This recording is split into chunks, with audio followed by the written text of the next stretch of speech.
সম্মানিত দর্শক বন্ধু, আসসালামু আলাইকুম। আমার মহিষগুলো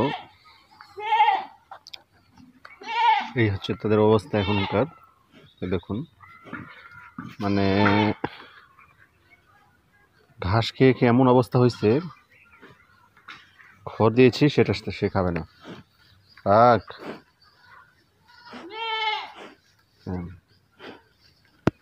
হাত সহ খাবে। দেখুন,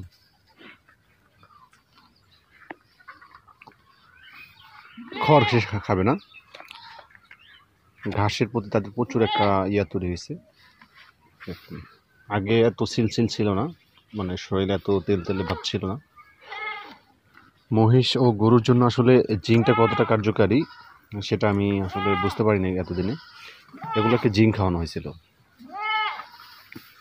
1 লিটার জিঙ্ক খাওয়াইলাম দুইটাকে। জিঙ্কটা খাওয়ার পর থেকে শরীর থেকে যে ময়লাগুলো ছিল চামড়ার উপরে, ময়লাটা পুরো পরিষ্কার হয়ে গেছে। চামড়ার উপরে কোনো ময়লা নাই। এখন একটু গোসল করাইলেই অনেক সিলসিল করে শরীরটা। তো এই জন্যই জিঙ্কটা অনেক কার্যকারী। কিন্তু পাশাপাশি এই মহিষটার আসলে আমি সমস্যাটা বুঝতে পারতেছি না। এর চোখ দিয়ে পানি আসে। এটা অনেকে বললো যে কলজা কৃমির জন্য। কলজা কৃমির জন্য ইঞ্জেকশন দেওয়া হলো, তারপরও কেন জানি এটা চোখ দিয়ে পানি পড়া বন্ধ হচ্ছে না।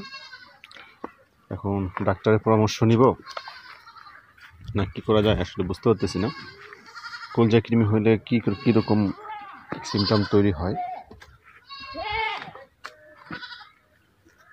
দেখুন, ওকে সেদিন কৃমির ইঞ্জেকশন দেওয়া হয়েছে, তা আমি ধরছিলাম, শুধু ধরছি মাত্র, তখন থেকে সে এখন পর্যন্ত আমাকে এত ভয় পায়। আমি ওর গায়ে হাত দিলে মনে করতেছে যে আমি মনে হয় তাদেরকে ইঞ্জেকশন দেওয়ার জন্য চেষ্টা করতেছি। প্রচুর ভয় পায়। তো এটা কী চিকিৎসা করা যেতে পারে আমাকে অবশ্যই একটু জানাবেন। কন্টিনিউ চোখ দিয়ে পানি পড়তেছে আর ময়লা কাটতেছে, যেটাকে নেবর বলে, বা আমাদের দিকে আঞ্চলিক ভাষায় নেবরটা বলে। এই ময়লাটা কাটতেছে।